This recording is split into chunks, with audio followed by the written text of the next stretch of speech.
11시 20분 지나고 있습니다. 외국인과 기관이 700억씩 코스피에서 나란히 순매수를 해주면서 주가가 좀 오늘은 반등 분위기입니다. 오후장 터닝포인트와 투자 전략, 관심 종목까지 알아보겠습니다. 유니스토리 자산운용 김장렬 투자전략본부장 오셨고요. 유한타증권 스마트채널팀 김동공 차장 함께합니다. 어서 오십시오. 네, 안녕하십니까. 네, 곧바로 궁금증 하나씩 보도록 하죠. 오후장 터닝포인트 첫 번째는요.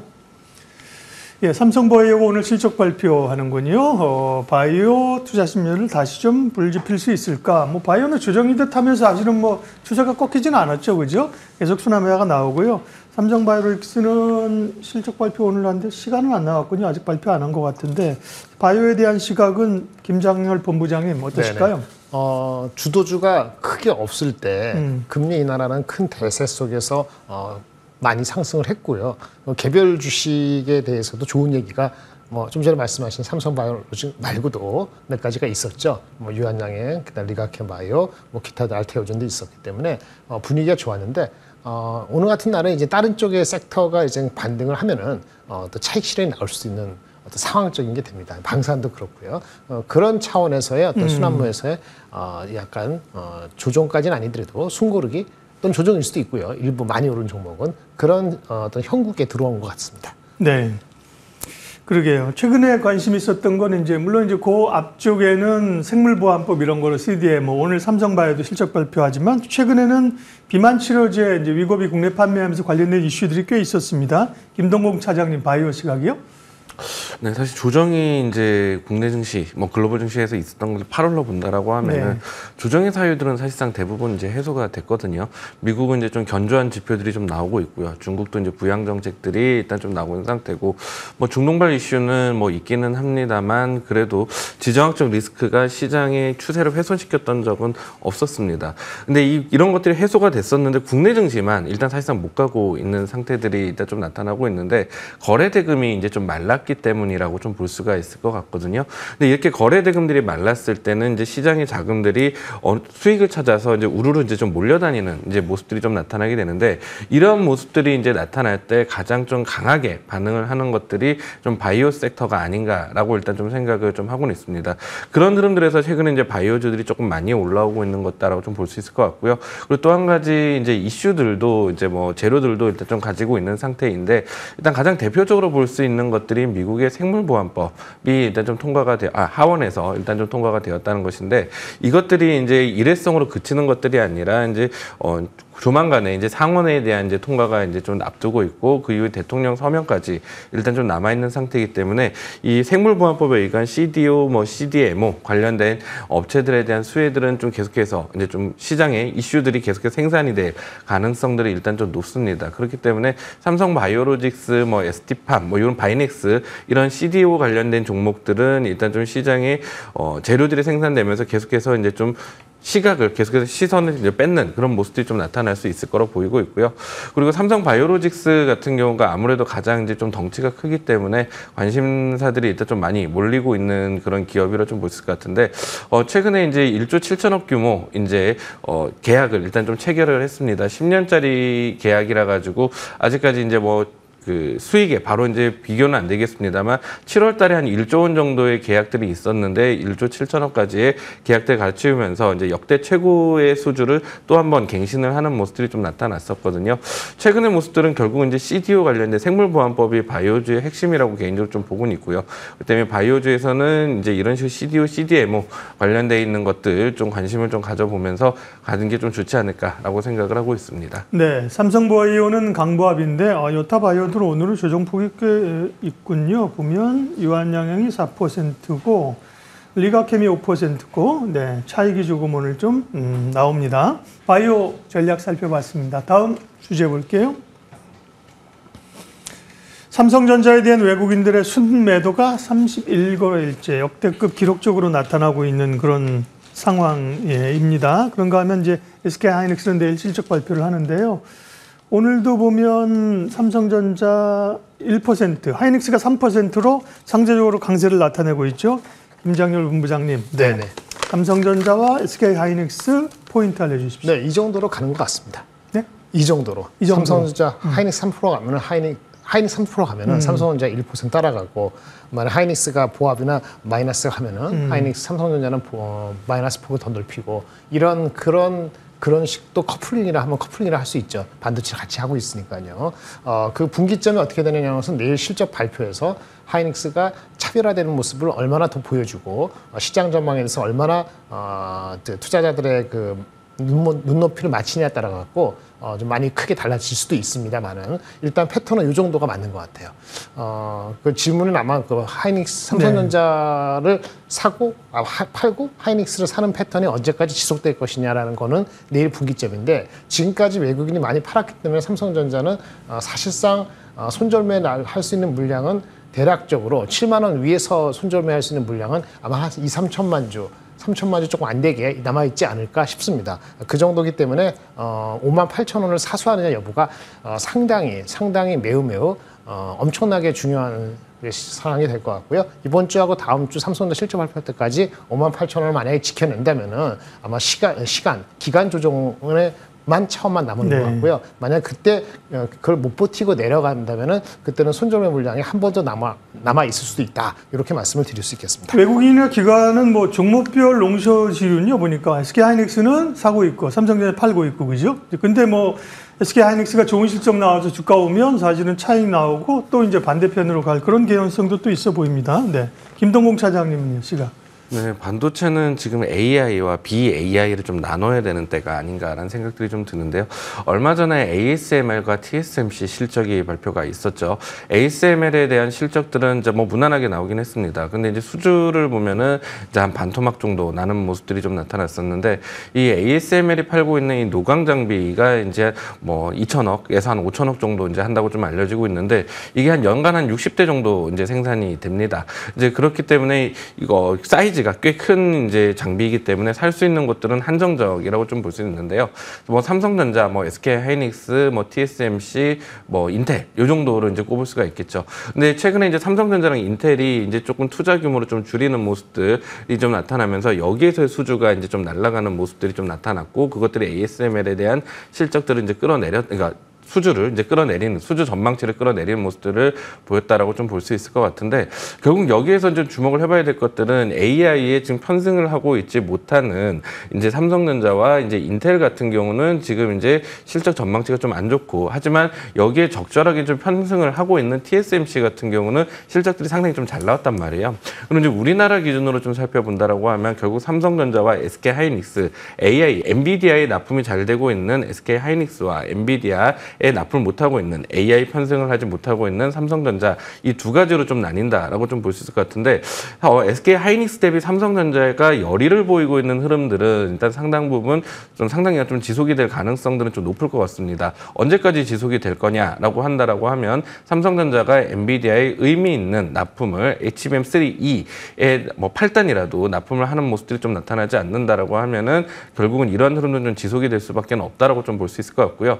다만 지금 현재 삼성전자에 대한 그 주가의 레벨들 자체가 밸류에이션 매력도에서는 상당히 좀 많이 매력도가 높아진 상태이긴 합니다. 하지만 이 싸진 주식이 좀 더 싸질 수 있다라는 관점들 정도는 조금 기억을 해놔야 될 것 같고요. 그런 것들을 고려한 분할 매수 전략들 정도는 괜찮을 것으로 보이고 있긴 합니다만, 중기적으로 좀 접근을 한다라고 하면은 일단 뭔가 이제 의미 있는 반등세들이 나왔을 때, 의미 있는 재료가 좀 터졌을 때 주가는 좀 더 올라와 있겠지만, 그 레벨대에서 접근을 하는 것들이 좀 좋지 않을까라고 보고 있습니다. 물론 SK하이닉스가 내일 실적 발표하면서 오늘 내일의 흐름들은 변동성이 좀 있을 수 있겠지만, 단기적으로 보면 김동공 차장님은 삼성전자보다는 SK하이닉스가 지금 더 매력적이다, 이렇게 네, 보신 맞습니다. 거예요. 예. 네. 본부장님은 어때요? 삼성전자하고 SK하이닉스하고 네, 지금 시점에서 비슷해요? 똑같습니다. 예. 네네. 예. 만약에 하이닉스가 덜 가고 삼성전자가 더 가는 방법은 이 세상에 딱 한 개밖에 없습니다. 아까 지금 엔비디아 콜이 나고 물량이 엄청나게 들어가서 그동안 올라온 하이닉스에 대한 매력도가 상대적으로 좀 떨어지는 거죠. 그러면 그 순간과 그 일정 기간은 반대까지는 아니더라도 차이가 거꾸로 날 가능성이 있습니다. 그게 확인되기 전까지는 아마도 그렇게 거꾸로 갈 가능성은 거의 없다고 보고 네. 있습니다. 물론 삼성전자가 이제 뭐 더 떨어질 악재가 있느냐, 저희 앞 시간에도 그런 얘기 했는데요. 저보고 이제 더 떨어질 악재가 뭐 있습니까? 그런데 사실 찾기는 어렵더라고요. 근데 이제 그게 올라간다는 걸 보증하지는 않으니까 두 분 다 SK 하이닉스에 조금 더 점수를 주셨고요. 다음 포인트 보여주세요. 예, 우크라이나 러시아 러우 전쟁에 북한이 파병을 한 것으로 보이는 여러 징후들이 나오고 있고요. 트럼프 당선 가능성이 높아지면서 방산주에 대한 기대감이 있는데 김동국 차장님인데 오늘은 방산주가 좀 조정입니다. 어떻게 해야 될까요, 방산주? 네. 네, 방산주가 최근에 좀 올라오고 있던 것들에 대한 이슈들을 좀 생각을 해보면은 여론조사, 그러니까 미국 대선을 좀 이야기를 해야 될 것 같아요. 미국 대선에서의 여론조사를 보면은 여러 개의 여론조사가 있는데 그 중에서 해리스가 앞서는 여론조사가 조금 더 많기는 합니다. 그런데 문제는 뭐냐면 그 대통령이 누가 될 것 같습니까? 하는 흔히들 우리가 얘기하는 도박사, 그러니까 배팅 사이트들 이런 것들을 좀 살펴보면은 트럼프가 대통령이 당선될 확률이 이제 60%대까지 올라와 있고요. 해리스는 이제 30%대까지 주저앉아 있는 상태입니다. 그러다 보니까 시장에서는 지금 이제 트럼프가 좀 당선될 가능성이 높다는 것들이 좀 반영이 되면서 지금 현재 좀 자주국방에 대한 이제 니즈들이 좀 올라가는 모습들이 결국 방산주를 좀 끌어올릴 것이다라는 이야기들과 함께 방산주들이 현재 좀 올라오고 있는 모습들이 좀 관찰이 되고 있습니다. 오늘은 약간 좀 약세를 보이고 있습니다만, 그러면 이제 트럼프에 대한 이제 이런 배팅, 그러니까 트럼프가 대통령이 될 것이다라는 그런 기대치가 올라가면 올라갈수록 결국은 이 방산주들에 대한 흐름은 조금 더 좋아질 수 있는 여지들이 좀 있다라고 좀 볼 수는 있을 것 같고요. 반대로 다시 이야기하면 해리스에 대한 여론조사 조금 더 앞서고 있는 것들이 시장에서 부각되기 시작한 방산주는 좀 떨어질 가능성들이 높습니다. 그렇기 때문에 이 관점들은 철저하게 미국 대선에 의거한 트레이딩 관점들로 접근하는 것들이 좀 맞을 거다라는 생각들이 좀 들고요. 그리고 그거 외적으로 좀 살펴본다고 하더라도 지금 현재 뭐 러시아 우크라이나 전쟁들이 좀 지속이 되고 있고 중동에 있는 전쟁 이슈가 계속해서 좀 분류가 되고 있는 상태이기 때문에 지금 방산주에 대한 수요들 자체는 계속해서 좀 높아질 가능성들이 좀 높다라고 볼 수 있을 것 같아요. 러시아 쪽도 지금 현재 러시아 우크라이나 쪽도 우크라이나 전쟁들이 이제 종료가 된다고 하더라도 그 근처에 있었던 동유럽 국가들 같은 경우는 방산에 대한 확충이 계속 일어날 수밖에는 없다라고 볼 수 있을 것 같거든요. 때문에 방산주들에 대한 관심들은 가져볼 만한데 다만 이제 문제되는 것들은 뭐냐면 최근에 있었던 이 방산주들이 수주가 동유럽에만 치중되어 있는데 그것들 역시도 지금 어느 정도 절벽이 조금 다가오기 시작을 하고 있다는 건 거죠. 그럼 그 이후 동유럽 이외의 파이프라인들을 지금 뽑아내고 있는 방산주들에 대한 관심들이 좀 필요해지고 그렇지 않은 기업들에 대한 차별화가 일단 좀 나타날 수 있다고 좀 볼 수 있을 것 같은데 지금 현재 수주가 그래도 어느 정도에서 계속 받쳐주고 있는 기업들은 뭐 하나 에어로스페이스, 현대 로템 같은 경우는 그 동유럽 이외에도 지금 파이프라인들이 지금 추가적으로 있는 상태인데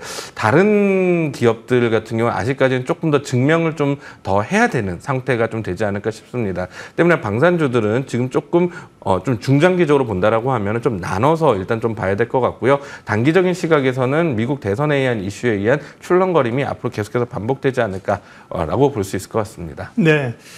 방산 우리가 알고 있는 대형주들은 좀 조정이거든요. 근데 앞서 이제 방산주 좀 조정이라고 하는데 다 올랐어. 보니까 상승률 상위를 보니까 중소형 그런 업체들도 많이 있네요. 그죠? 근데 대형주로 보면 하나에어로스페이스, 로템, LIG 넥선 이런 기업들은 오늘 좀 조정입니다. 결국 그러니까 좀 트레이딩을 해야 되네, 그죠? 네, 지금 현재는 구간은 좀 아무래도 구간이니까. 미국 대선에 워낙 언제 네. 민감하게 반응하기 때문에 트레이딩 구간이 맞습니다. 알겠습니다. 방산주 살펴봤습니다. 다음 이슈 확인하도록 하겠습니다. 다음은요. 네, 현대차가 인도 증시에 인도법이 상장을 했습니다. IPO에 성공을 했는데요. 좀 그 이슈가 이제 뭐 뉴스가 나와서 이제 시도를 했었는데 오늘은 보면 현대차가 2.7%, 네, 오늘은 상승세를 보이고 있습니다. 자동차에 대한 시각이 최근에 김장일 본부장이 괜찮으셨던 걸로 기억합니다. 뭐 나쁘지는 않았는데요. 네네. 그 이슈가 되는 뭐 반도체나 내려갔다가 그 다음에 방산이나 조선이나 바이오 대비했을 때 그렇게 핫한 건 없었죠. 물론 IPO라는 게 있었습니다만 IPO가 하도 많이 얘기가 나왔기 때문에 사실 또 어저께는 상장되고 직후에는 인도법인 그 주가는 한 7% 빠졌어요. 네. 네, 그래서 그쪽에 인도법인 자체가 PER이 한 26배 되니까 이 정도면 뭐 트레이딩 할 때 이제 거기서는 이제 먹을 게 별로 없다라는 생각이 드는 거죠. 그래서 이제 현대차가 가지도 못했는데 더 못 가는 상황이 되고요. 오늘은 뒤늦게 좀 반등을 하는 것 같습니다만은 기본적으로 두 가지 의견이 교차하고 있습니다. 인도법인 포함해서 그 이제 자금이 생겼으니까 특별 배당이라든지 이제는 그 주주 환원 정책을 기다리는 걸 빨리 해라. 이거 아닙니까? 그거 나오기 전까지는 또 실적에 대한 또 피카 논란이 또 나올 수도 있어요. 왜냐하면 지금은 최근에는 환율이 다시 1380돼 가지고 좀 수그러졌습니다만은 환율이 1310 이렇게 내려갔을 때는 또 실적에 피카아웃이 있었기 때문에 실적이 오늘인가요? 내일인가요? 여기 발표 내일 발표되죠. 실적 발표되면서 가이던스라든지 그 아까 뭐 주주 환원 정책에 대한 또 구체적인 게 필요할 것 같아요. 그래야지 자리를 잡고 흔히 얘기하는 애널리스트 목표 주가 30만 원대에 PER 6배가 갈 수 있는 거고요. 그렇지 않으면은 뭐 낮은 박스권에 이상하게 갇힐 수도 있다고 보여집니다. 물론 이거는 삼성전자가 같은 상황하고는 다르기 때문에 그 무기가 있기 때문에 아마 기다림이 있으면은 결국은 올 것이라고 보여지고. 연말 가면은 배당이라든지 자사주 매입 말고도 신차 효과가 또 나타날 수 있는 게 12월에 있기 때문에 조금 길게 보신 분들은 좀 기다리실 수 있지 않을까라고 생각하고 있습니다. 자동차는 완성차 업체는 요즘 주춤했고요. 뭐 모비스나 글로비스 이런 쪽이 최근에 좀 올라오긴 했습니다. 자동차까지 살펴봤습니다. 다음은 공략 종목들 살펴보도록 하겠습니다. 김장열 본부장은 7월 24일 날 현대 로템을 얘기하셨는데 오늘은 이제 우리가 앞서 본 것처럼 방산주가 좀 조정인데 최근의 흐름으로만 보면 뭐 쭉 지속적인 상승을 해온 거죠. 수익률 잘 내고 있고요. 오늘 관심주는요? 네, 클래시스입니다.